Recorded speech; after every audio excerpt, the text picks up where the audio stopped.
Muy buenas tardes a todos, bienvenidos a Miércoles con la Historia, ritos y mansiones de la muerte en Culiacán, Sinaloa, una historia diferente. Hoy tenemos a nuestra invitada, la profesora Walkiria Angulo Castro.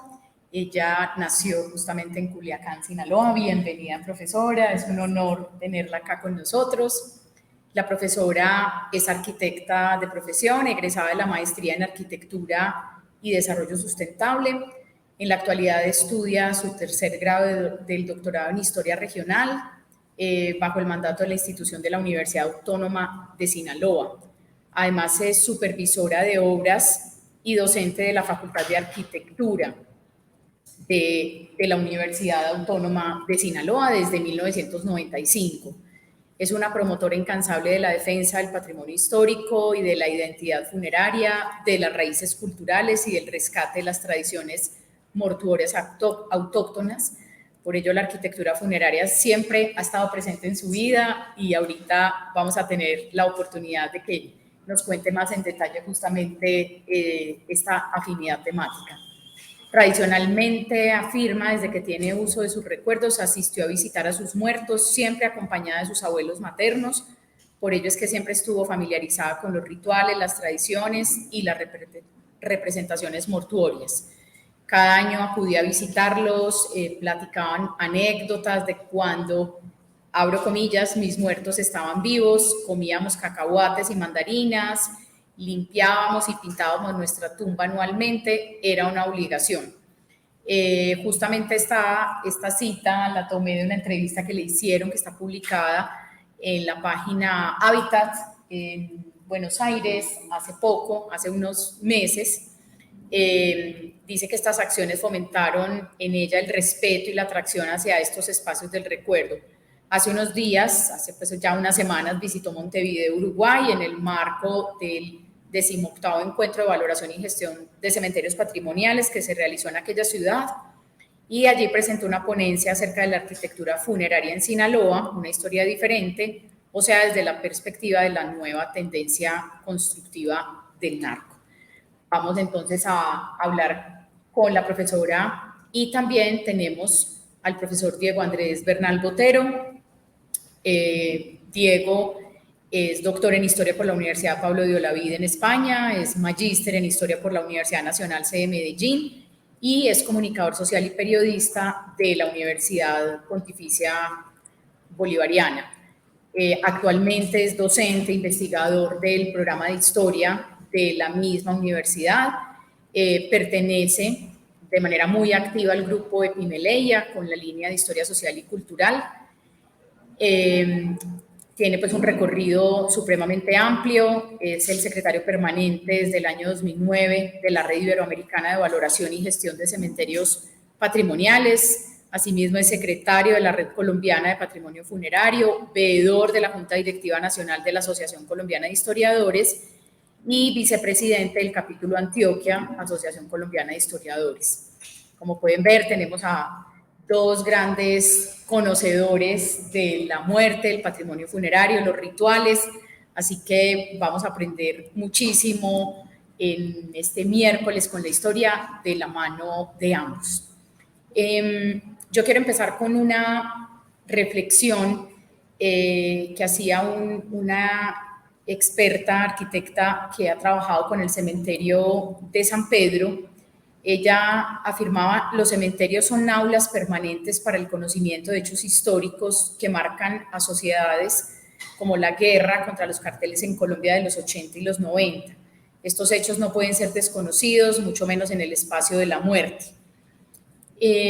Antes de entrar en materia, para hablar de lo que significan esos rituales de la muerte, de lo que significa esa cultura que me ha llamado poderosamente la atención en Sinaloa, no había visto algo igual en cuanto a esos rituales funerarios en la cultura narco. Yo quisiera comenzar por una pregunta que nos puede abrir muchas posibilidades, y es: ¿por qué, profesora Walkiria, ese interés en la arquitectura funeraria de los narcotraficantes? Norma, bueno, primero muy agradecida por la invitación. Pues nace, como lo mencionaron, nace primero de una inquietud por perpetuar esos ritos funerarios que mi familia me habían inculcado tradicionalmente. Poco a poco, conforme me volví arquitecta, me tocó ir siendo contratada para efectuar el diseño mortuorio de ciertos monumentos funerarios de cualquier cliente, vista como arquitecto. Conforme yo fui trabajando y empapándome en ello, me di cuenta de que tenían símbolos, contaban historias, eran representación de la vida a través de la muerte de una persona. Pero conforme pasó el tiempo, me fueron contratando ciertos tipos de clientes para diseñar sus tumbas. Entonces, en ese caso, fueron clientes del narco, porque como era la única que promovía recorridos dentro de los panteones, se les hizo fácil y me jalaron para empezar a diseñar lo otro.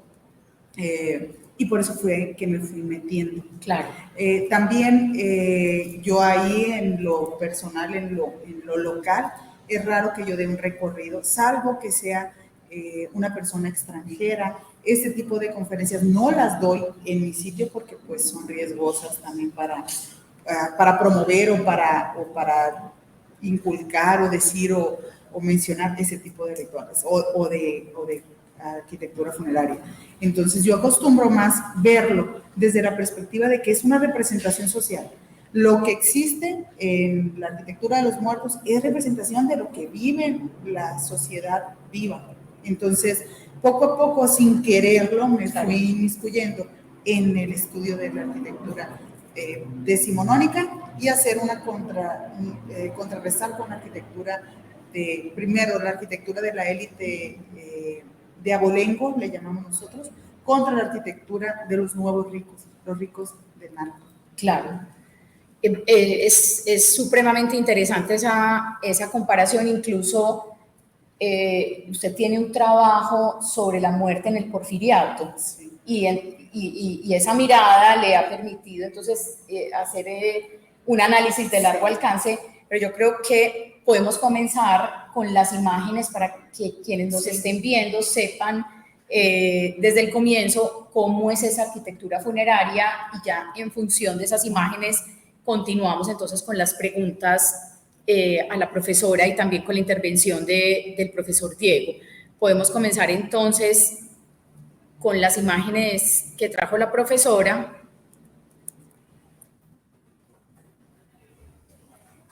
Bueno, pues la ponencia que aquí les traigo, las diapositivas, la charla, la basé en hacer una contrarrestar lo que son los ritos y las mansiones. Denomino mansiones porque van a verlo a continuación, porque les llamo mansiones, porque no se trata de un monumento a lo que normalmente estamos acostumbrados en toda Latinoamérica, no solamente en México. Entonces, si pueden avanzar la diapositiva y yo les iré contando.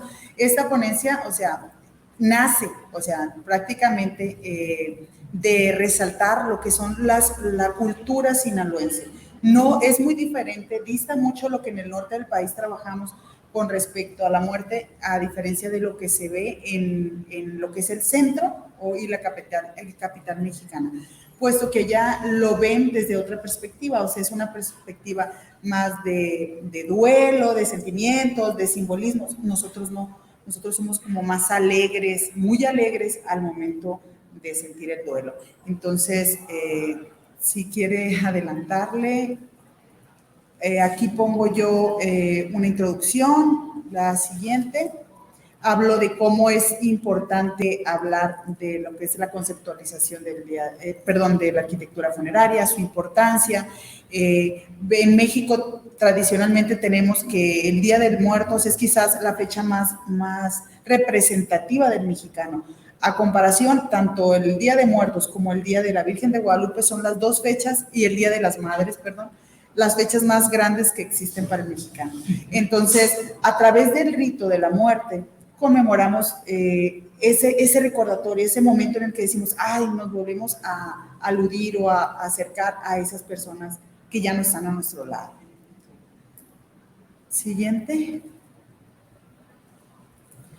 Como tradición, la muerte en México, pues representa no solamente a una sociedad mexicana, sino a cierta temporalidad, a ciertos acontecimientos, a ciertas sociedades, a ciertas culturas. En el caso de la celebración de Día de Muertos para el norte, nosotros no lo hacemos con grandes altares, como ustedes tradicionalmente quizás visualizan al mexicano con un altar. En Sinaloa no hacemos altares. Nosotros acostumbramos de manera diferenciada, sí, en la educación primaria y secundaria acostumbran, vamos haciendo un altar, pero no nos identificamos con esa tradición. Nosotros acostumbramos, lo que mencionaba, llevar una flor, ir con la familia y llevarla a que estén un ratito acompañando. En Culiacán, ahorita, actualmente estamos a una temperatura de 46 grados a la sombra, entonces como que en noviembre no es todavía muy agradable para estar en el sol directo, entonces lo vivimos el Día de Muertos de manera diferente. Vamos y limpiamos desde un día antes, limpiamos la tumba, la pintamos, comemos un ratito algo alrededor del monumento que tengamos, y ya, a diferencia del centro. Siguiente diapositiva. Podemos, qué pena profesora, podemos devolvernos a la anterior diapositiva para describir un poco las imágenes que usted eligió, porque son supremamente impactantes. ¿Qué quiere mostrar con estas imágenes? La muerte, o sea, yo en la primera imagen pongo a una niña, llevándole una flor a ese monumento funerario, porque desde niños se nos va inculcando eso. Claro. O sea, tradicionalmente, a pesar de que no es muy recurrente estar yendo al panteón o al cementerio, como ustedes le llaman, nosotros sí, llevamos desde niños inconscientemente a los pequeños a que vivan la muerte con naturalidad. Nosotros sí acostumbramos a cualquier sepelio o entierro llevar niños, aunque no es generalizado. Actualmente, de 20 años para acá, es muy raro. De volada, rapidito dicen, no, los niños no van al cementerio. No queremos que sepan que murió, o vemos después cómo le contamos. Entonces nos hemos ido aislando muchas veces de este tipo de ritos. Entonces, en Sinaloa, a pesar de que percibe eso en cierta clase social, no es generalizada. La muerte se vive y se lleva con todo, y niños, con personas, o sea, tenemos que sentir o que acercar ese acercamiento en ese momento. Pongo otra imagen en la cual pongo una foto y una mano, es en representación de las mujeres muertas, porque también en Sinaloa se ve mucho la violencia y los feminicidios, entonces eso es lo que trato de simbolizar o representar a través de esas fotos. Siguiente, por favor. Aquí pongo diferentes, lo que les estaba contando, mientras dependiendo el alcance, nosotros acostumbramos poner veladoras, no sé, o velas, no sé cómo le llamen ustedes, que son vasos con cera prendidos por una mecha. Entonces los ponemos y alumbramos ese camino hacia el descanso eterno. En otros lados, dependiendo su espacio, su alcance económico, es de que hacen ciertos altares adaptados a lo que tenemos. Aquí yo pongo una imagen en donde se ve un sofá de casa, un sillón en donde sobre él montan un altar, ponen la comida típica, ponen colorido, ponen fotos, ponen ciertos calaveras, que en Sinaloa no es muy común, pero actualmente se está difundiendo mucho eso, se está trayendo a las generaciones más jóvenes como para tratar de inculcar eso. Claro. Entonces, siguiente diapositiva, por favor. Aquí yo les describo el hecho de que qué representa un monumento funerario.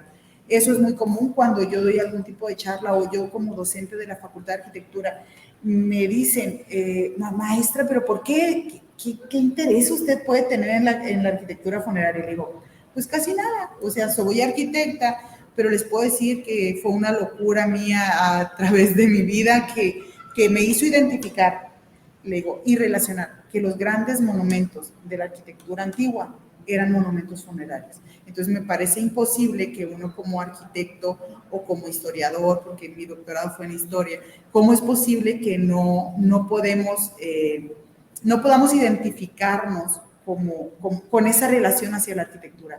Puesto que un monumento funerario representa eso, representa el sentir social, representa una época, representa una sociedad, representa costumbres y tradiciones. Aparte de que te cuenta historias no descritas, o sea, hay que aprender a leer el monumento. Entonces, la cultura está de una sociedad, de un momento, de arquitectura, de estilos, de sentimientos, está representado y simbolizado en él. Sí, siguiente. Entonces, así es a que llego a que los monumentos están relacionados directamente, como lo diría Jacques Legoff, están relacionados con la voluntad y la capacidad de los vivos por perpetuar lo que representan hacia los, o quieren representar de esos muertos. Siguiente. Por ello, como testimonio de ello, se vuelve este monumento un testimonio de un vivo a través de su muerte. Cuando el sepulcro trata de representar o simbolizar lo que en vida fue esa persona, entonces se da esa tarea de generar ese recuerdo, esa memoria y que se vuelve tangible. A diferencia de otro tipo de cosas, la muerte muchas veces o de una historia no alcanzamos a representarlas y es a través de la arquitectura funeraria donde sí se muestra de manera tangible. Siguiente. Es así que la arquitectura funeraria se vuelve relevante, no solamente por contar esa historia no dicha o no escrita, sino porque ahí la podemos palpar. En Sinaloa vemos que mientras que la arquitectura civil o la de los vivos no es tan respetada, la de los muertos sí lo es. De verdad que sí. O sea, resulta muy difícil el transformar o el de trastocar la arquitectura funeraria. Siguiente, por favor. Aquí, en la arquitectura funeraria, como les digo yo a mis muchachos, a mis alumnos y a la gente, a mí me apasiona mucho. Les comento que no vamos a encontrar hoteles, ni casas, ni viviendas, ni escuelas, pero sí encontraremos un gran reducto de historia representado a través de un sepulcro, el cual puede ser desde una simple lápida o una plancha de concreto, dependiendo de las posibilidades económicas de cada quien, desde una cruz de madera, una cruz de piedra, o podemos encontrar grandes mausoleos. Esto diversifica o te cuenta la posición social, lo que se usaba arquitectónicamente en ese tiempo, pero también te hace notar el sentimiento muchas veces de culpa del vivo a través de la muerte de un personaje, porque allá en Sinaloa sí es muy común personas muy humildes que tengan unos grandes mansiones construidas a la muerte por el simple hecho de que no le di a mi papá, o que no le di a mi hijo, o si falleció mi hijo fue por falta mía de cuidados, o sea, entonces encontramos muchas veces eso dentro del rito y dentro de la arquitectura funeraria. Claro, entonces es como una forma de manifestar el dolor públicamente, porque solo así los demás pueden ver esa representación del amor, de, como dices, del arrepentimiento, de la culpa, de que así no tengan los medios económicos, hago hasta lo imposible porque tenga el mejor mausoleo. Así es. Y es algo que deja de vivirse en la intimidad para ser expresada de manera pública. Sí. Pero también puede estar un poco relacionada con lo que nos hablabas anteriormente, de que en Sinaloa la representación que se tiene de la muerte es alegre, sí, a diferencia del resto de México, ¿cierto? Esa alegría también se puede reflejar, se pone de manifiesto en la arquitectura, sí, en la obra misma que perpetúa la memoria del fallecido. Sí. Así es. Entonces, lo verán a continuación en otras diapositivas, si gustan adelantar, sí, en la cual van a ver cómo la arquitectura funeraria en Culiacán, Sinaloa, no dista mucho en el periodo decimonónico con lo que ustedes ven. La siguiente, encontramos así, la siguiente.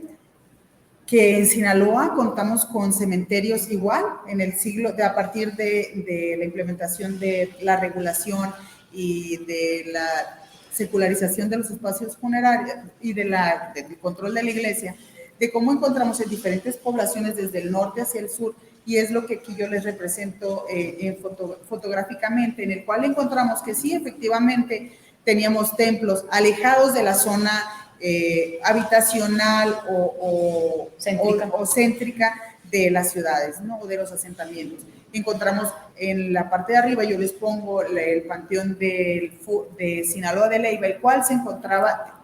Algo que quería mencionar es que el sinaloense siempre ha tenido ciertas ideas que nos distinguen del resto de la sociedad de México. En la parte de arriba pongo yo la planta arquitectónica, todas vistas aéreas, casi todas vistas aéreas, en las cuales encontramos que el panteón de Sinaloa de Leyva, que se encuentra hacia el norte de Sinaloa, se encuentra alejado. Es una planta cuadrangular, y cuenta con 2 monumentos externos a lo que es el perímetro, bordeado por una barda. ¿Por qué? Porque simplemente esa persona muere durante una epidemia y decidieron alojarlo fuera del espacio, de lo que contenía el panteón, fuera de los límites del recinto. ¿Por qué? Porque no fuera a contagiar a los muertos. Entonces, las ideas siempre fuimos como muy radicales, a pesar de que estaban muertos todos. Lo entierro por fuera porque ¿cómo va a estar conviviendo con los muertos un muerto por una epidemia? Producto de epidemia. Sí. Tenemos otro panteón al sur que aparece de manera central, que es el del Rosario, Sinaloa, que es un panteón español. Cuenta con una planta octagonal y, salvo 50 monumentos, es todo lo que fue enterrado en ese espacio. Es de un retablo barroco, que es el que se ve en la parte de arriba, y así se va diversificando. También les agrego yo la imagen de un panteón particular, que era un panteón familiar, porque hubo algunos panteones familiares. Se acostumbraba de que las personas que tenían mucha riqueza y que en su momento estaban viviendo una condición de epidemia, ellos dentro de sus predios habitacionales acondicionaban un espacio para enterrar y volvían a un panteón. Ese es el caso del Fuerte Sinaloa, el panteón de la familia Orrantia, y es de los pocos vestigios que actualmente podemos encontrar en el periodo entre la segunda mitad del siglo XIX. Siguiente diapositiva.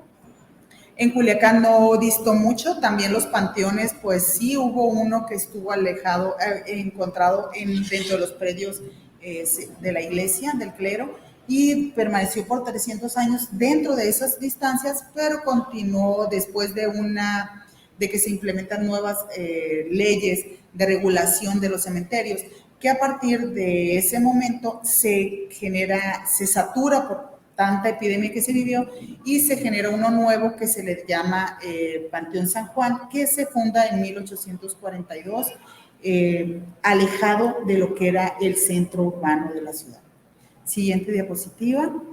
Aquí, en este panteón denominado, me tocó ayer que Diego estaba comentándonos sobre el panteón de aquí, de Medellín. Me llamó mucho la atención que él mencionaba. De San Pedro.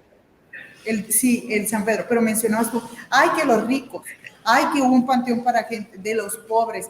Eso mismo pasa en Sinaloa. Hay un panteón que es el de los ricos, que es pues es fomentado por la iglesia a partir de 1842, bajo la idea de generar la construcción de un nuevo, la Catedral de Culiacán. Sí, yo creo que acá es interesante establecer como algunos elementos de comparación, profe Diego, con lo que nos está contando la profe Walquiria acerca del cementerio de Culiacán en Sinaloa. O sea, ¿qué elementos podemos ver que son semejantes y cuáles pueden distar un poco más con el cementerio de San Pedro?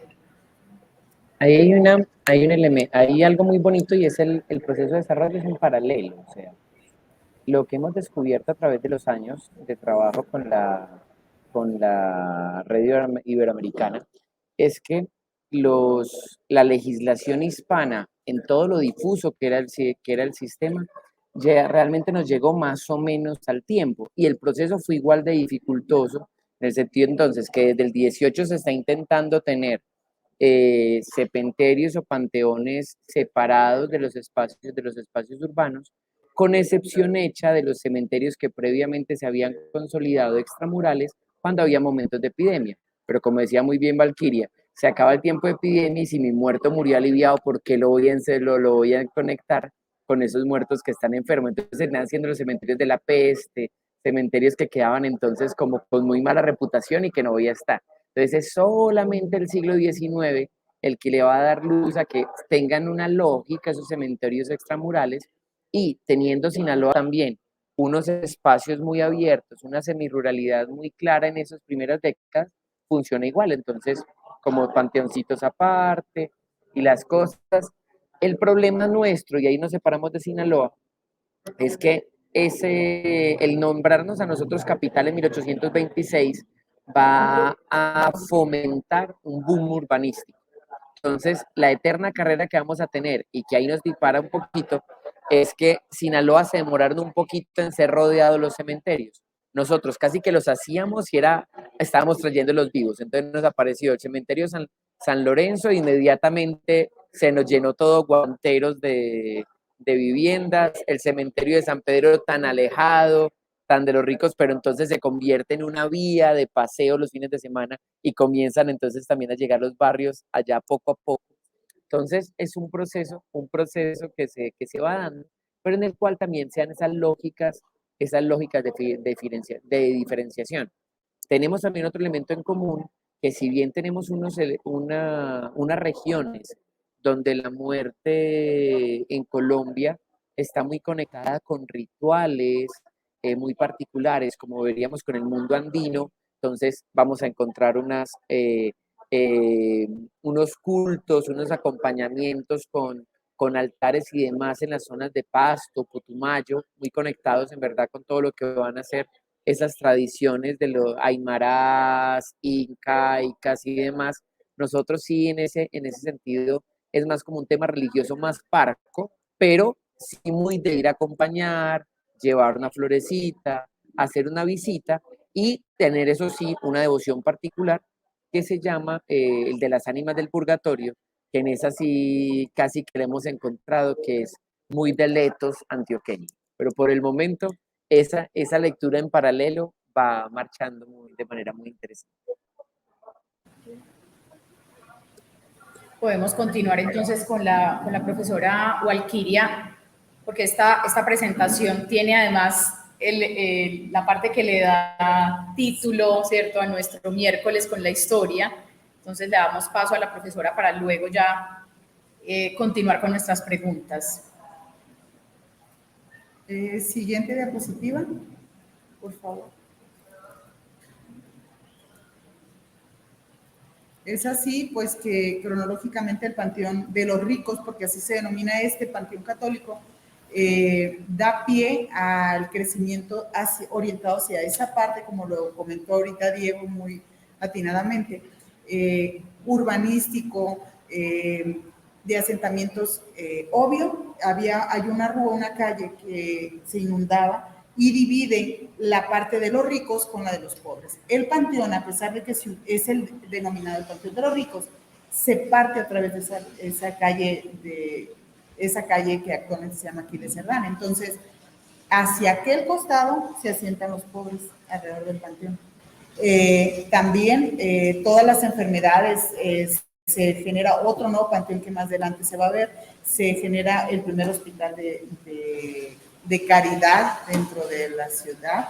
Entonces, genera un boom urbanístico hacia aquel sector, pero ubicando solo al sector de los pobres. Los ricos eran divididos por esa calle. Siguiente. La que sigue. Ya más continuamente a partir después de la generación del Panteón San Juan, en la década de 1870 inaugura el panteón denominado de los pobres, ya que dentro del orden municipal. Es cuando los ricos, el Panteón San Juan, decide ya no estar enterrando tanto pobre dentro del espacio. Originalmente contaban dentro del Panteón San Juan con nichos dentro de sus muros, enterramientos en sus muros, tal y como lo tienen en el de San Pedro aquí actualmente. Pero será a través del entierro de 1909 de un gobernante que decide simplemente, como eran espacios de pobreza de los pobres, derrumbarlos y mandar a fosa común a todos los enterramientos que estaban en el muro. Entonces es muy triste porque el poder que generalizaba todavía sigue permeando socialmente. Siguiente diapositiva. Me gustaría, aquí yo les muestro una imagen. Estamos hablando de un espacio muy pequeño, o sea, la verdad el de San Pedro es grandísimo. A pesar de llamarse en un momento el Panteón de los Ricos, solamente cuenta con 3 ampliaciones, una en 1950 y la segunda en 1970. Tiene un partido arquitectónico diseñado, pero no muestra unas dimensiones nada comparables con los que se ven aquí en Medellín, la verdad. Cuenta con 10.200 metros cuadrados, nada más, y tiene una capacidad de 6.300 inhumados, nada más. Siguiente diapositiva. Para ahí hacer el contraste para las personas que nos escuchan y nos ven, en el San Pedro nos caben 25.000, o sea, es 4 veces esa área, pero es que también esa Medellín del 19 estalló demográficamente y en el 20 le agregamos segundos y terceros pisos, en el caso del San Pedro. Así es. Y la diferencia tan importante que además resaltabas, y es el sacar a los pobres para una fosa común, eso tiene un significado muy fuerte, ¿no? Sí. Porque era justamente el lugar donde podían convivir todos. Ricos y muertos. Exactamente. Y pobres, y lo que ocurre en el San Pedro, que uno en el San Pedro puede hacer un recorrido por la galería de personajes destacados hasta la gente de a pie. Entonces es justamente como de esos lugares democráticos que dan cuenta de una sociedad muy amplia, pero acá en el de Sinaloa, por esa decisión gubernamental, dejó de serlo así. No fue tanto gubernamental, sino que muere un gobernador en 1909, que es el digno representante del porfiriato, de Porfirio Díaz. Duró 30 años en el poder, itinerantemente, y resulta que fallece él, y dentro de es el único vestigio que hay. Hay fotografías de su entierro, y aparecen en la parte del fondo los nichos en muro. Entonces, ¿qué pasa? Después de eso se dice que pues se va a remodelar el cementerio, o sea, no se dice como tal que se intenta tumbar o nada más por una idea caprichosa, sino que se destruyen y se borran, porque esas personas ni siquiera aparecen muchas veces dentro de la historia documental del recinto. De esto demuestran nada más las actas de defunción de orden civil y religioso que pues ni siquiera ubican en dónde estaban enterrados. Claro. ¿Por qué? Porque fue enterramiento por caridad. Ajá. O sea, tristemente. Sí. Siguiente. La que sigue, sí, me gustaría avanzar más para dar tiempo a encontrar ya esa dualidad entre los dos. Siguiente. La que sigue. Más adelante, por favor. Aquí encontramos dentro del Panteón San Juan una riqueza pues no tan prominente como lo tienen en el San Pedro, la verdad, salvo ese monumento que en la parte de arriba se encuentra dentro de este monumento funerario, que hace alrededor de 3 semanas fue destruido. Fue nada más, o sea, ellos alegan, los administradores del panteón, que pues no, el dueño vino y lo quitó, y le digo, ¿cómo va a retirar el dueño si falleció hace bastantes años? O sea, es una familia extinta. Y nada más, eso me dijeron, es que a mí vino y me enseñó lo retiraron post-mortem. Así es, o sea, le dije, pero ¿cómo vino el dueño si no existe ninguna familia Sintich ni Jerzabel ya en Sinaloa? ¿Cómo te vinieron y documentalmente te demostraron? Pues a mí vino y me lo enseñó y de ahí no lo saqué.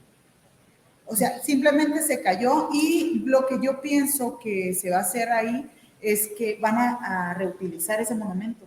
Eso se está dando mucho. El narco ya se está metiendo dentro del panteón de los ricos de Abolengo. Siguiente diapositiva. Encontrábamos, esa es la urna funeraria que es la más antigua, que data de 1849, de don Rafael de la Vega. Entonces, tristemente, están muy deterioradas, están muy abandonadas y pues no hay ese resguardo que la verdad sería maravilloso que si se tuviera, como aquí lo tienen. Siguientes diapositivas. Adelante. Viene un elemento particular de lo que ha logrado el cementerio San Pedro, por ejemplo, de al tener un inventario, al tener una declaratoria, el cómo se ha logrado frenar muchos de esos deterioros, el ya tener como una datación de esa pieza, un inventario claro y también una valoración, porque es que si bien no las queremos monetarizar, es saber que realmente eso tiene que estar asegurado y tiene que estar bajo resguardo.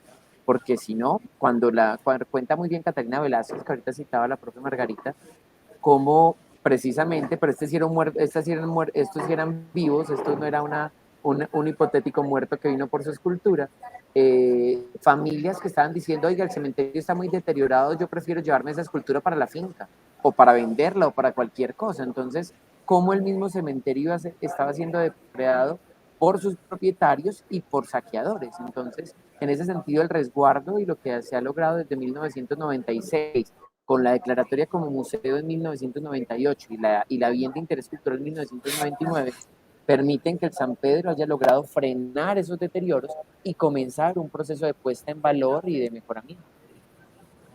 Sí. Aquí yo les muestro el único sarcófago hecho en granito negro, que es de ese personaje que les menciono que era gobernador, que es don Rafael de la Vega, perdón, don Francisco Cañedo, quien muere en 1909 siendo gobernador, digno representante del porfiriato en Sinaloa. Y es en esa parte posterior a este monumento en donde se alojaban lo que eran los nichos de pared con los enterramientos y que después de ser enterrado él, se desaparece. Siguiente diapositiva. La que sigue, me gustaría avanzar unas más adelante por los tiempos para que vieran la contraposición ya del panteón claro. del narco. De la cultura narco. Sí. Más. Este panteón, pues podemos encontrar mucha riqueza, tanto de cruces, diseño de herrerías, podemos encontrar diseños funerarios que marcan la tipología y también las diferentes épocas de construcción, pero sobre todo la clase social en la cual representa cada uno de los monumentos. Siguiente, la que sigue. Ya después, como se los dije, entra el Panteón Municipal o Civil, o denominado el de los Pobres, en el año de 1883, y se ubica ya a 3 cuadras, alrededor de unos 300 metros, cerca de lo que es el Panteón de los Ricos, paralelamente construido, y este se da sobre lo que originalmente eran las vías del ferrocarril. Entonces, un contraste interesante, miren la amplitud, es un valle, pero es un valle muy amplio, donde las viviendas son de baja estatura. Entonces, lo que hay son viviendas de una planta, de 2 plantas, pero unifamiliar, algo. Entonces, lo que es de una ciudad que se expande en la distancia, mientras nosotros, al ser un valle más estrecho y estar también más habitado, tuvimos que comenzar a hacer entonces construcciones también en vertical. Que ahí es donde también eso se va a ver reflejado en el cementerio. Cuando nosotros vamos a pensar a partir de la década de 1970 en que vamos a hacer uso de jardines cementerios, no nos dio. O sea, realmente son muchísimos muertos. Y por eso la ubicación en galerías, en bóvedas, es mucho más útil, y ya pues con las cremaciones, ahí sí ya casi que estamos en los niveles de Japón, porque no tenemos espacio. Entonces, realmente acá el espacio se ha logrado como copar de una manera más uniforme, a pesar de que los cementerios son numerosos y grandes. Realmente la densidad poblacional es baja porque están más desplayados en el terreno. Este panteón civil efectivamente es mucho más grande, mide 7 hectáreas y su capacidad actualmente es de alrededor entre 28,000 y 30,000 inhumados, puesto que ya a partir de la pandemia no he vuelto a hacer el cálculo actual, sí. Entonces no podría decir, era 28,000 antes de la pandemia. No entonces se ha actualizado ahorita, el censo. El no, censo está no, pendiente. no lo he actualizado. Entonces, siguiente diapositiva. Ahí muestro una imagen en la cual se aprecia efectivamente sobre un terreno plano. Está sectorizado en un área en la parte de arriba, la del sector de los niños, en el cual encontramos, no hay un orden diferente a lo que ustedes tienen aquí y que vi hoy también en ese hermoso jardín al que me llevaste, Diego, la verdad.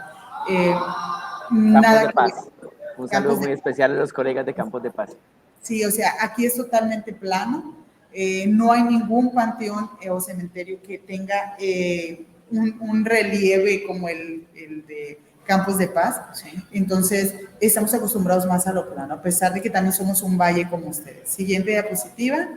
Entran también otros panteones, el de a mitades del siglo XX, ya como lo es Jardines de Lumaya, que es el que vamos a analizar a más detalle, y el de La Lima. Siguiente. También a partir de la época del 1970 entran en construcción ya recintos funerarios de tipo parque, totalmente planos, en lo cual entra la nueva arquitectura funeraria dentro del Culiacán actual. Siguiente diapositiva. Que es un paralelo perfecto también con nosotros. Campos de Paz del 70, Jardines Montesacro del 72. Entonces seguimos teniendo procesos muy en paralelo, pero obviamente también desde las particularidades, que es lo que hace más rico estos ejercicios comparativos. Y el Parque Funerario San Martín es eso, un jardín, pero les digo que es muy difícil porque acá con nosotros no se pueden estar mucho tiempo por el clima en un jardín funerario. La verdad es casi imposible. Siguiente. Yo aquí les pongo esa imagen y es así como a partir de cómo entra esa nueva cultura funeraria. Originalmente, mientras los recintos eran funerarios, originalmente denominados cementerios, en los cuales se edificaban como última morada hacia esos seres que queríamos tanto, se les ponía una construcción a partir del siglo XVIII, XIX y XX, este rompe con lo que tradicionalmente veníamos dando. Siguiente diapositiva. En Sinaloa, un detonante, entra en vigor una nueva corriente arquitectónica funeraria. El Panteón Jardines de Lumaya se da motivado porque había un sector en el cual era muy jerarquizado. O enterrabas dentro de los recintos municipales que eran denominados para los pobres, el de La Lima y el de las poblaciones aledañas, o lo enterrabas en el panteón que era denominado de los ricos, que era el San Juan. Entonces, no había para enterrar a los ricos, a los nuevos ricos, no había. ¿Por qué? Porque se supone que eran de abolengo, católicos, entonces ellos se genera un nuevo espacio que es el Jardines de Lumaya, así se le denomina.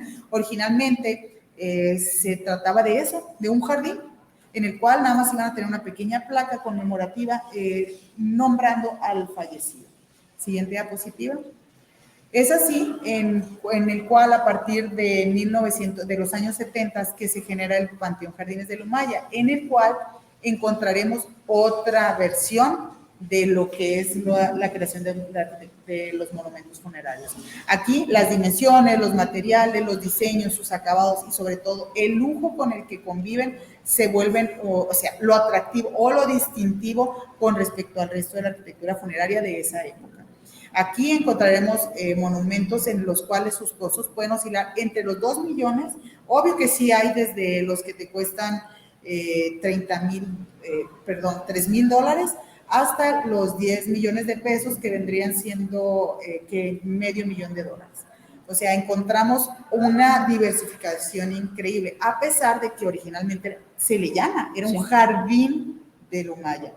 porque se Valky, ubica... pero cuando comienza en la década del 70, ¿ya teníamos un fenómeno del narco para la época o es sencillamente gente adinerada que quiere diferenciarse? O desde más o menos ese fenómeno del narco, ¿desde cuándo se está marcando en Sinaloa? Porque En nosotros también los tenemos, años en los 70. 70 nos comienza como todo lo que va a ser el boom como esa bonanza De marimbera, cartel. como la llamamos, que está muy conectada entonces con las zonas de la costa y algunos espacios. Y ya a finales de los 70 y los 80 es que Medellín comienza también a resaltar en esas cosas, pero la estética se va a demorar mucho. Ustedes desde el 70 ya se está mostrando De los esa 70 se presencia. inicia la construcción de los monumentos, pero eran de tipo jardín. Empiezan así. Pero el Panteón posibilitó el comprar varios espacios. A diferencia de todos los cementerios, normalmente tú compras un espacio para un ataúd y de manera, ¿cómo se dice? Profunda, tienes espacio para 3 máximo. Sí, los niveles de fosa, pero acá lo que estamos viendo es una multifosa, o sea, todo menos Pero, discreto. o sea, Jardines de Lumaya dio la posibilidad de comprar varios predios. Entonces se empiezan a generar, aparte de que se ubicaba en la salida sur del estado de Culiacán, entonces pues estaba alejado del centro, no estaban tan visibles, no contaban con un resguardo, pero el narco vio posibilitado la compra de varios predios y el hacer uso y abuso de lo que ellos podían construir ahí. Siguiente diapositiva. Encontramos así monumentos, pues yo le llamo monumentos porque no dejan de ser originalmente eso, pero se vuelven una mansión. Siguiente. Encontraremos aquí cómo conviven diferentes estilos y épocas en el cual lo que quieren demostrar o representar, más que otra cosa, es el poderío económico y territorial que tenía ese difunto. En él encontramos pues, ¿qué se puede decir? Construcciones que yo no puedo decir que son un digno representante, pero es lo que hay, es lo que tenemos y es lo que vive. Representa, o sea, una ruptura social, representa un momento de poder de ciertos cárteles, en el cual si ustedes van cada año el Día de Muertos se encuentra un nuevo monumento que supera al que quedó como el mejor el año pasado. O sea, Se van poniendo como estándares, se van poniendo como retos. Exacto, una competencia. A mí me parece supremamente importante eso que acabas de decir, porque ahí es cuando cobra toda la importancia lo que tú nos venías diciendo de los monumentos del siglo XIX, ¿cierto? La grandeza de las familias de Abolengo, que a su vez eran dueñas de grandes monumentos, de mausoleos donde están enterradas sus familias, y también esa circunstancia de principios del siglo XX, de Cañedo, de 1909, donde se borra ese pasado de los nichos de pared. Es como si esta nueva cultura narco respondiera a esa marginalidad que tuvo que vivir, y es decir, ahora que nosotros tenemos un poder económico, vamos a hacernos visibles desde la muerte, vamos incluso a representar arquitectónicamente parte del siglo XIX, porque sí, si bien acá hay es un estilo ecléctico, predomina esa arquitectura del siglo XIX, incluso, exactamente, incluso hay algo muy curioso, y es que sobresalen las cúpulas. Estamos hablando de un cementerio que es particular, que no es de la iglesia, o sea, ellos formaron un nicho aparte. Entonces ahí hay un asunto donde simbólicamente se está respondiendo a la subestimación y a la marginalidad de la que fueron objeto desde el mismo siglo XIX. Es una forma de decir, estamos empoderados incluso desde la Y que muerte. deben tener complicidad de la iglesia también, porque la iglesia me imagino que bendice también esas capillas, participa, se lucra, o sea, ahí también debe existir toda una, porque yo estoy haciendo mi capilla así como, mira que son, o sea, si las casas de Culiacán son pequeñas, comillas, estas también son casas, o sea, no son edificios, pero son entonces casas, eso sí, ostentosas, que en Medellín, como ya estamos diciendo que había crecido, comillas, hacia arriba, sí, o sea, el crecimiento en edificios de Medellín, nosotros tuvimos esa competencia, profe, en los edificios, cuando encontramos en el poblado de edificios que entonces decidieron tener piscina en cada piso, un montón de cosas. Y era, entonces no puedo, hago mi propio club privado en mi casa o en mi finca. Acá lo están construyendo es en estos mausoleos y se convierte como en ese espacio de palabra muy paisa, chicanear y es presumir como ese poder que tengo. O sea, así mi paso haya sido efímero, quiero dejar como esa huella y dejar como ese nuevo estándar. Y también es una invitación, no sé si es la palabra correcta, pero es una invitación a esas generaciones que están dedicadas a esta práctica ilícita.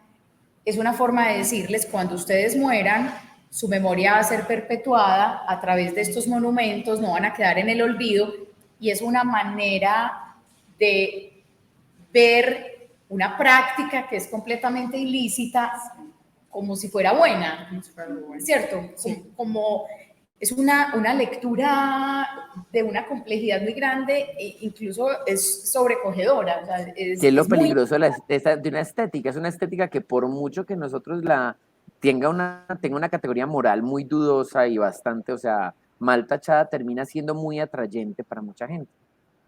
Sí, es la manera de decir, cuando yo sea grande, quiero que que mi memoria sea perpetuada de esa manera, y es un poco dignificar aquello que no es una actividad lícita. A mí me llama muchísimo la atención porque nosotros acá tenemos una situación muy distinta. La profesora tuvo ocasión de visitar la tumba de Pablo Escobar en Jardines Montesacro y es algo completamente distinto a lo que vemos acá. Entonces, me parece muy interesante. Termina siendo un narco súper pobre Sí, versus o sea, estas estamos hablando construcciones.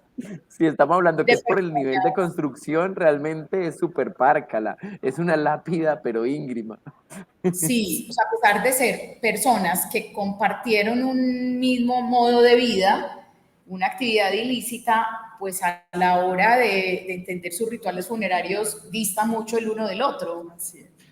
Siguiente, a continuación se van a ver más fotos que representan eso. Encontramos que aquí no son personajes famosos los que habitan este cementerio, sino que aquí encontramos moradores que son muy famosos y reconocidos mundialmente dentro de los carteles de la mafia.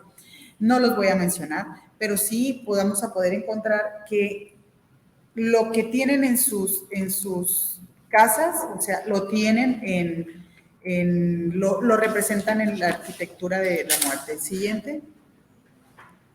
Encontramos estas viviendas porque parecen eso, no son son un estilo ecléctico totalmente. No puedo decir como arquitecta que tienen un estilo, puesto que copian, o sea, se les ve el gusto o el nivel cultural que tienen, pero pues es lo que hay. Me Siguiente. gusta esto, mejoremos esto, más grande esto. Esta es una de las tumbas que yo la verdad más puedo contrarrestar.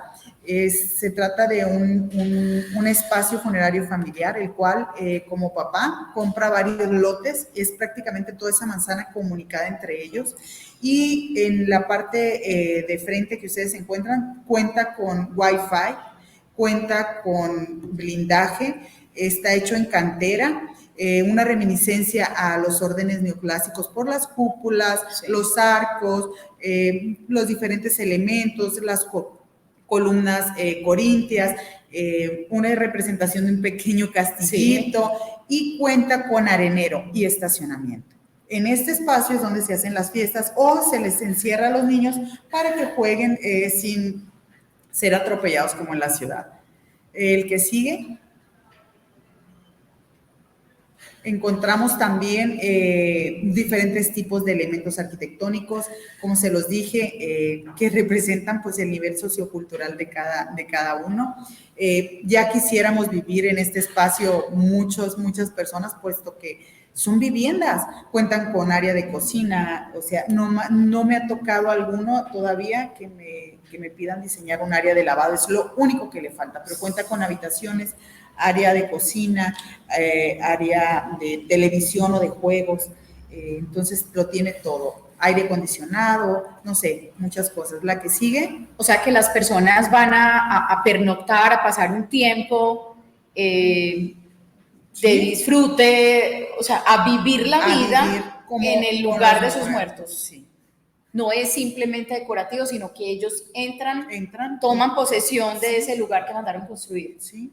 Y recordemos que es un cementerio, entonces, ¿de dónde sale para pagar el sistema de electrificación, claro, el de agua potable, el de drenaje? Pues se supone. Sí, que técnicamente no se debió haber planeado con ninguno de esos sistemas, más allá del drenaje que tiene un cementerio básico para todo lo que va a ser los residuos de la descomposición. Esto ya es una urbanización al interior. Sí, así es. Siguiente. Aquí les muestro imágenes en la cual de manera central aparece un monumento blindado. Encontramos que tenemos un mini Taj Mahal. Sí. Cada año encontramos lo que les digo. En la imagen que ustedes perciben se ve las dimensiones más o menos que pueden tener. Las imágenes, las esculturas son hechas algunas en mármol, otras en cantera. Son traídas muchas veces desde Europa porque no tenemos nosotros aquí en Sinaloa ninguna casa marmolera que trabaje este tipo de acabados. Entonces, lo que ustedes ven es un monumento con accesos blindados. O sea, son inversiones altísimas, ¿vale? O sea, no son de más de 15 metros. Son de más de 15 metros, las esculturas sobrepasan nada más los 3 metros. Wow. Entonces, para que ustedes puedan visualizar las dimensiones.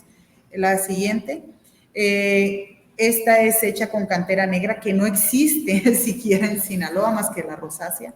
Entonces, cuentan con estacionamiento, elementos muy ricos, la verdad, algunos tienen un gusto mucho mayor, pero no sé, no representan lo que realmente la arquitectura civil va para eso. No, y en medio de todo reconocer que ese pequeño recinto desde que está arriba se ve precioso, o sea, tener una vista hermosa, o sea. Son muy bien logrados, sí, o sea, sí, arquitectónicamente son muy lindos.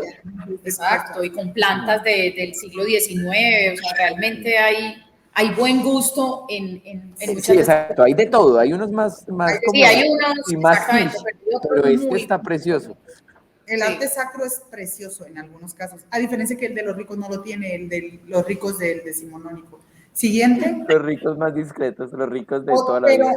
No solamente tenemos esos otros rasgos distintivos, hablando de los ritos, también, siguiente diapositiva, podemos encontrar, como les dije, el Panteón Jardines de Lumaya. En las noches, el Día de Muertos se vuelve una fiesta. Aquí hay diseño de iluminación, lo que les mencionaba y se les muestra. El pequeño Taj Mahal tiene en la parte inferior una iluminación indirecta para jerarquizar sus espacios. Contamos con el diseño, con las fiestas, música y diferentes elementos. La siguiente.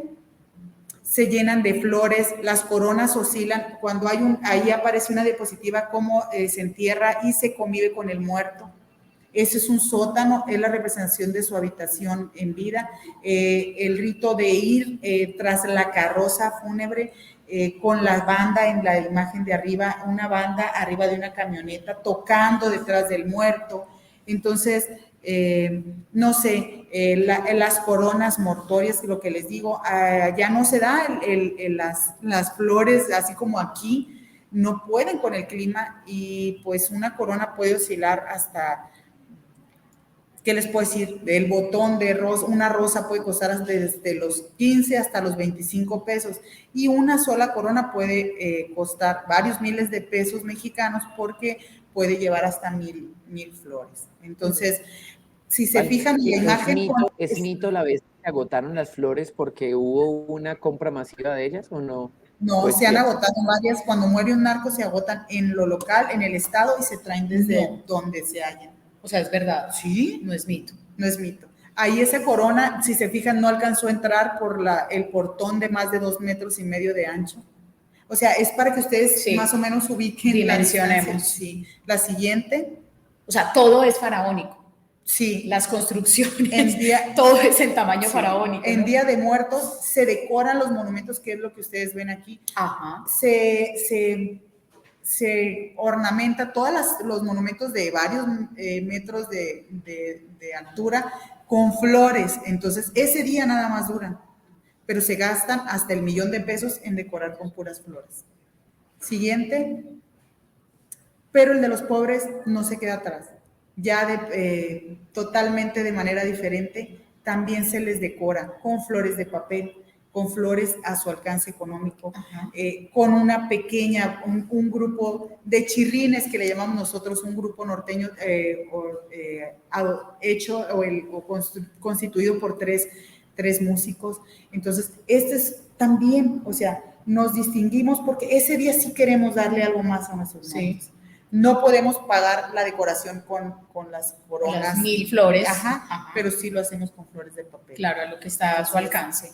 Es muy diferente lo que tenemos en Sinaloa. Los ritos, pues sí, nos hacen diferenciarnos bastante, pero pues no sé, es lo que actualmente en Sinaloa se destaca o nos diferencia del resto de lo que son los ritos y las construcciones funerarias. Eso te iba a preguntar. Lógicamente habrá otros narcos alrededor de México. Esas manifestaciones fúnebres, esos rituales son muy distintos a los que vemos en Sinaloa. Sí.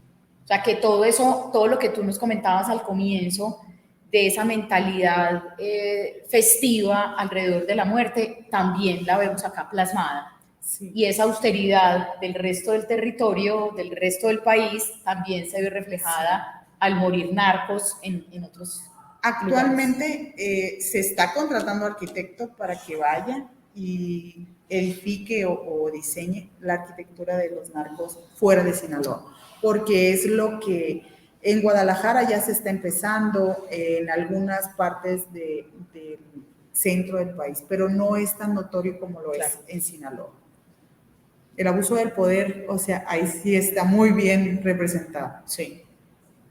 No, y cómo también termina siendo lo que decía ahorita la profe Margarita. O sea, desafortunadamente, como nos pasó a nosotros también, porque en eso Medellín ha sido la escuela de muchos y sigue siendo muy, muy influyente esa imagen de todo lo que fue la estética y la imagen de Pablo Escobar, termina siendo un modelo que se replica en la cual, a pesar de todas las connotaciones, incluso de muertes jóvenes, termina siendo muy, muy deseable para ciertos renglones de la población que ven en eso una salida de volverse poderosos, de mostrar que tienen ese dinero, que tienen como esas capacidades de influir. Y eso termina siendo como la triste pesadilla de algo que es, sí, realmente muy bello e icónico, pero que también nos está hablando de una tragedia humana y social que han vivido y que hermanan también a Sinaloa y a Medellín. También se pueden encontrar en Sinaloa otros recorridos que sean diferentes a estos, porque yo lo pienso cuando uno va a la represa de Guatapé, al oriente antioqueño, cuando uno dice vamos a dar una vuelta en lancha, siempre el guía te dice, ¿quiere el narco recorrido? ¿O quiere con narco recorrido o quiere que vayamos a otros lugares diferentes? Incluso ellos tienen dentro del paquete, tienen el kit completo, lo llevan a uno a la finca que fue de Pablo Escobar, la de su mamá, la de su hermano. La Manuela. A la escuelita, cierto, que había antes en la población del Peñol. Hay ahí como un esfuerzo por poder mostrar también lo positivo de la población. Entonces, mi pregunta también va en esa línea. En Sinaloa, lógicamente, hay muchos otros lugares que mostrar que sean diferentes a la cultura narco. Entonces, ¿cómo ha sido ese ejercicio, cierto, por mostrar no solamente la cultura narco, sino también otros lugares de interés que forman parte de esa historia diferente?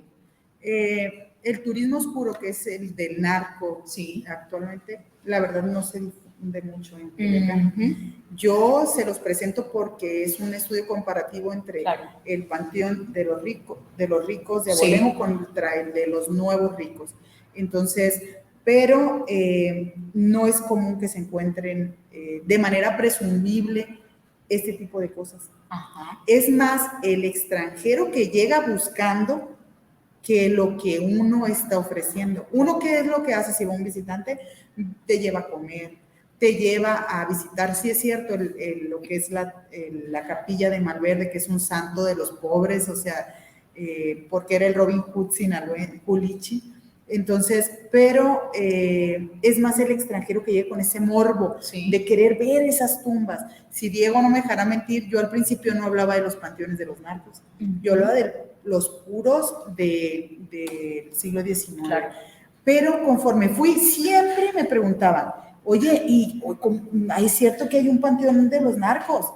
Y esto de los narcos. Y yo dije, bueno, pues lo piden, pues no es lo que yo quiero, pero lo voy a ir metiendo. Y me fui inmiscuyendo más cada vez. Entonces, aparte por el miedo, no es muy común que uno acostumbre presumir ese tipo, eso que dicen que aquí sí, aquí yo lo veo. O sea, los stickers de Pablo Escobar, camisetas de Pablo Escobar, cucharitas, o sea, para cocaína de Pablo Escobar, allá no.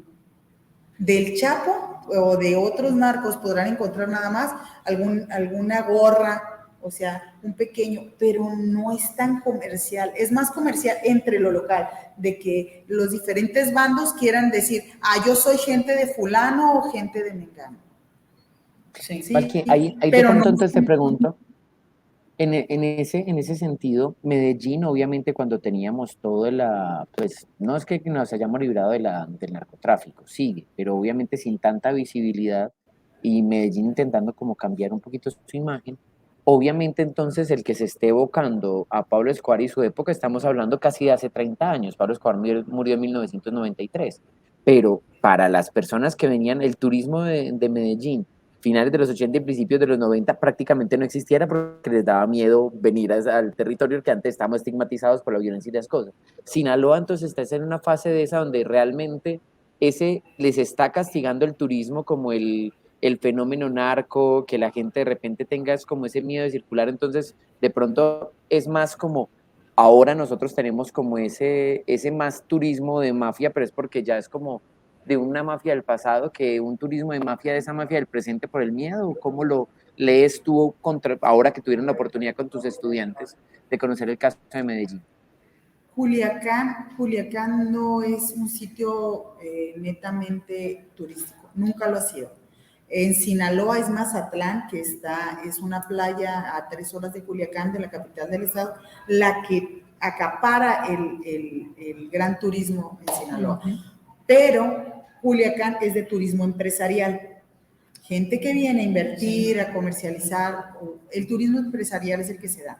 Entonces, pero cuando viene alguien de ese tipo, busca ese de manera morbosa, el conocer cosas del narco. De hecho, el narco, ahora en la pandemia, el Panteón Jardines de Lumaya ya cuenta con portón eléctrico, siendo que antes era totalmente abierto, donde prohíbe el acceso, porque debido a que se promovió mucho la arquitectura que se estaba generando en ese cementerio, pues resultó que venían youtubers, o sea, grababan y hubo molestia de los usuarios, sobre todo los del narco, por eso. Entonces, no es como aquí, no es que no se promueva por miedo, sino es más que nada que lo tenemos demasiado normalizado nosotros. La verdad, estamos normalizados a esa violencia. Sí.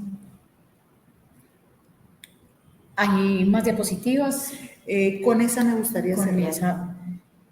Bueno, pues yo creo que ha sido un espacio supremamente interesante.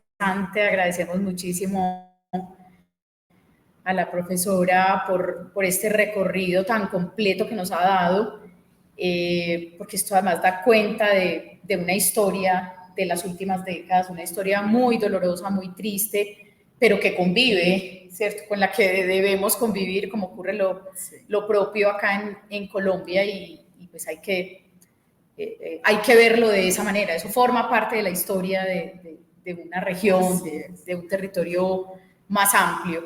Muy interesante ese diálogo que se puede establecer entre los cementerios, de cómo el patrimonio funerario se convierte en una fuente viva, como muy bien lo decía la profesora, eso nos está expresando lo que ha ocurrido en un territorio determinado. Qué mejor lectura que esto que está pasando en Culiacán, ¿cierto? Cómo incluso desde esa mirada de largo aliento, desde el siglo XIX hasta los tiempos actuales, podemos ver toda esa transformación, incluso el papel del cementerio como tal, el que haya un cementerio que es particular. Eso es algo rarísimo, ¿cierto? Que no pertenezca a la arquidiócesis, sino que sea un nicho aparte, conservando un poco el vocabulario utilizado para el patrimonio. Entonces, no, agradecerle a la profesora, agradecerle al profe Diego, a Marcela Cadavid también por haber hecho posible este encuentro. Muchísimas gracias. Sí. En nombre del capítulo Antioquia Valqui, en nombre de la Red Iberoamericana de Cementerios y el programa de Historia Bolivariana, gracias por acompañarnos, gracias por traer a tus estudiantes a Medellín y poder hacer estos intercambios tan bonitos que hemos podido hacer en estos días, por regalarnos este espacio académico y de diálogo, porque realmente la cultura funeraria es un puente de comunicación y eso es lo que hemos logrado hacer, como entablar esos diálogos. ¿Cómo evalúas y cómo se va, con qué sabor y sensación te llevas de este tiempo? Me llevo un rico sabor a Medellín. Todos mis estudiantes están felices, emocionados con estar aquí. Nos llevamos no solamente el sabor de una arepa, sino que nos llevamos el sabor de una calidez humana, de una arquitectura hermosa y de una sociedad que nos recibe con los brazos abiertos. Entonces, estamos muy contentos de estar como invitados y de que se nos haya tratado de la manera que se nos ha recibido. Un placer y cuentan conmigo para cualquier cosa. Siempre muy bienvenida, profesora. Gracias, Margarita, gracias, Diego, gracias al equipo técnico que, aunque no se ve, está ahí detrás de la cámara y que ha hecho posible esta charla tan amena. Muchas gracias.